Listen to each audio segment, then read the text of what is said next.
and welcome back to my channel, or welcome if you're new. Today I'm going to be going over my monthly budget for the month of March 2021, and I do monthly budgets as well as paycheck budgets. So this is just my monthly overview budget for March, and it'll get broken down even more in my paycheck budgets that will be posted after this budget. So I'm using a B5 sized dot grid notebook, and the stickers that you see here I just made myself using digital papers basically, and just printed and cut them myself just so I don't have to spend money buying them. So let's get into my March budget. And we're gonna start out with my income. And I do expect to be receiving 4 paychecks for March. And I did pick up some on call hours, but I'm not sure if I will end up working them all or how many hours I'll end up working. So I'm just budgeting based off of working about 36 hours per week. So I'm expecting to get around $3,000 per paycheck. And actually, once I'm done with this notebook, I actually got a lined B5 notebook, so I'm hoping my spacing and writing and everything will be a lot neater with the lines. So I do expect to be making about $12,000 in March. So let's get into my expenses. So we're going to start with variable expenses, and these are expenses that tend to change during the month, or they're just not set in stone. So my electric bill, and this is for my permanent residence, I'm budgeting $120. I don't know if we'll need that much, but yeah, if it ends up being a lot less, then I'd have more money to go to other areas of my budget. My water bill, budgeting $75. And then my travel housing,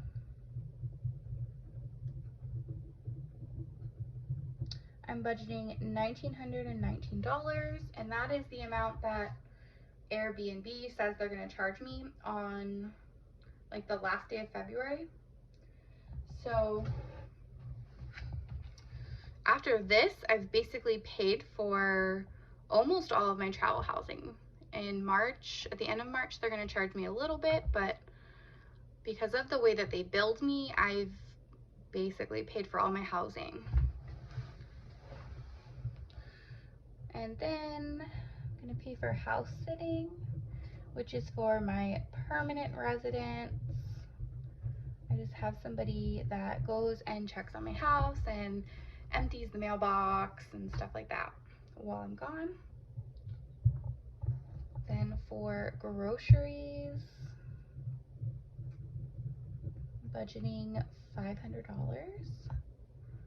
which is about $125 per week, give or take. Then for gas, budgeting $50. And I probably should have drawn lines. I always forget to draw lines because I'm kind of going at a weird slant, but that is how I do it all the time. So sorry if that bothers you. Anyway, for personal spending, this is for me and my husband, so budgeting $275. And then actually our wedding anniversary is this month, and so I wanted to put aside some money just depending on what we decide to do. We might just go get food somewhere, I don't know. But I'm budgeting $75 for that. Then for sinking funds, budgeting $560. Savings, I'm budgeting $3,000. And I have a number that I want to get my savings to before I end this assignment. And yeah, that's why. So basically I'm putting a whole paycheck towards savings because I do want to have a 3-month emergency fund, ideally before this assignment ends, and I want to have money saved up for all of the house repairs that I need to get done. So yeah, $3,000. And I've never saved that much money in a month, I don't think. So it's really exciting. Debt repayment, I'm gonna leave blank because every extra dollar left over is going to this. So we're gonna subtract everything out and then the remaining number will go here. So let's move over to fixed expenses, and these are expenses that don't tend to change, like my mortgage, internet, stuff like that.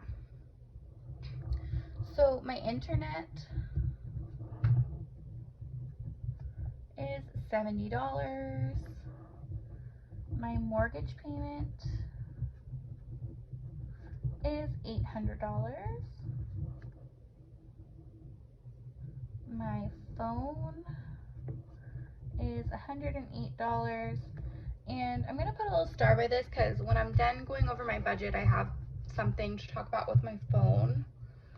So that'll be in a couple minutes here. My common bond student loan is $200. My Bank of America #1, this is my minimum payment that I'm gonna make no matter what.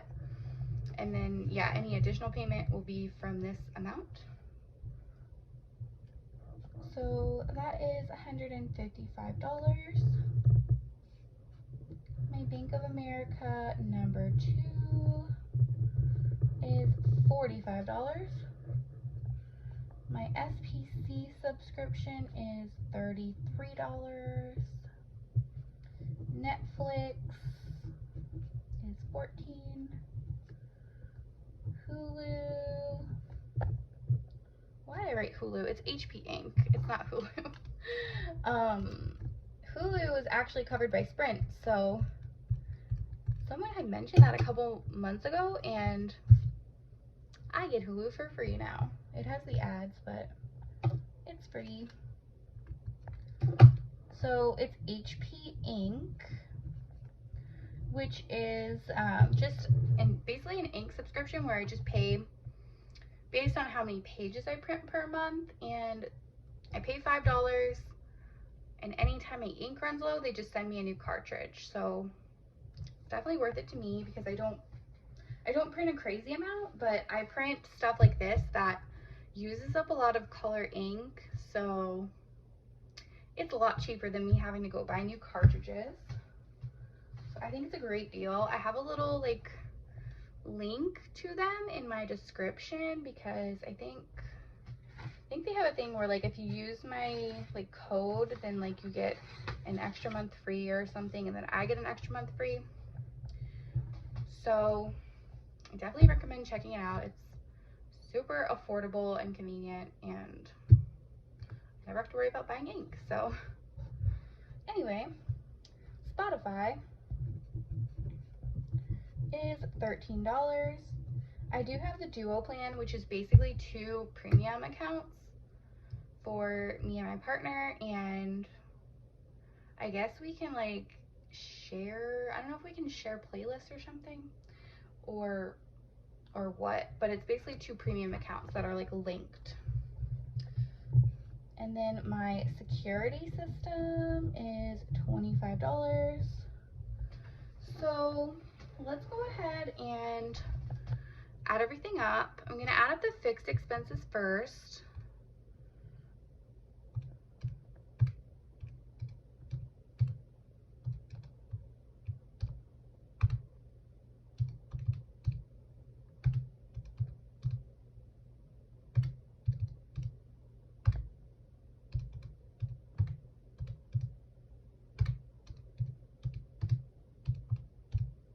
Okay, so $1,468.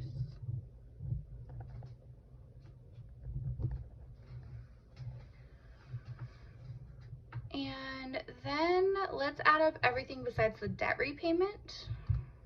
So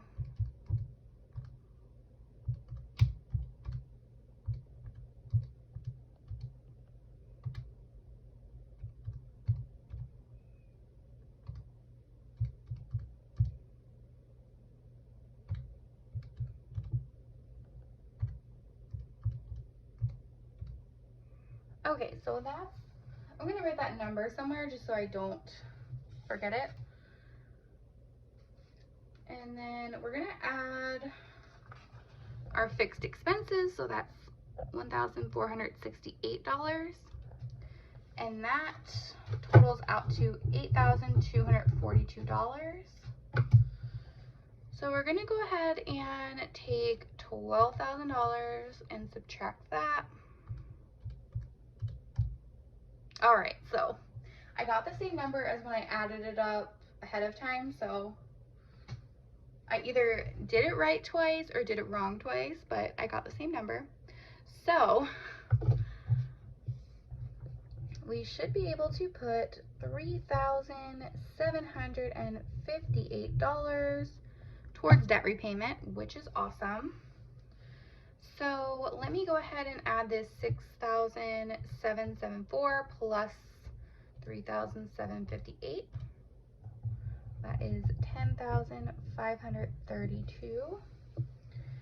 And then we're gonna move down here and we're gonna put income, savings, expenses, and debt payment. So we're estimating $12,000 in income, we're estimating $3,000 in savings, and $3,758 in debt payment. So we're just gonna subtract these two numbers from the income, and that would be all the other expenses. So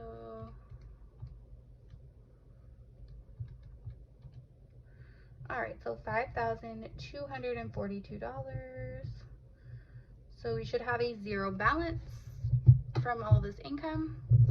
And I do keep a buffer in my account, so I'm not like, my bank account's not actually at $0, but every dollar that comes in, I'm giving a plan and a purpose to. So that is a zero-based budget. Now, I do want to put just some notes over here. Notes. So the star is for that phone that I said I was going to mention in a couple minutes. So my phone is actually leased through Sprint, so I'm paying like $29 a month for it. And my lease is actually about to be up, which is crazy to think that I've had this phone for like 18 months now. And so I can either decide to purchase the phone, I can return the phone to Sprint, or I can, well, yeah, when I purchase it, I can either purchase it as like a lump sum, or I can purchase it over like 6 months or something. But depending on if I get any extra hours, I may just pay off the phone because it's only like $200. And then my phone payment would actually go down some. It would probably go down to like $70. So I'm just gonna put buy out phone with a question mark. So if I don't get any extra hours, I'm not actually gonna take money from my budget to buy out the phone. So only if I get extra hours will I buy out the phone, because I want to be able to put this much towards my debt. I don't want to like have to lower it. So I'm going to put another note about possible extra hours.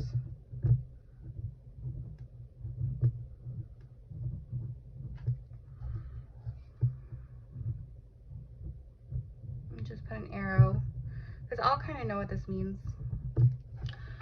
So yeah, if I get, I think I signed up for 4 on-call shifts. So if I get called in for any of them, I'll definitely make a couple $100 more. So then I'd be able to just buy out the phone and it wouldn't affect this budget very much at all. So that is what I'm doing if I get extra hours. Just so that way we can own the phone, we can get the phone bill down, and then I can probably just start saving for a phone replacement in my sinking funds, because I mean, this phone will be fine probably for a few more years, but whenever I do upgrade, it would be nice to just buy the phone outright and not have to lease it. So that is my plan with the phone. And this is my budget for March 2021. If you enjoyed this video, please hit the like button and subscribe to my channel if you're not already subscribed. And I will see you in my next video. Bye.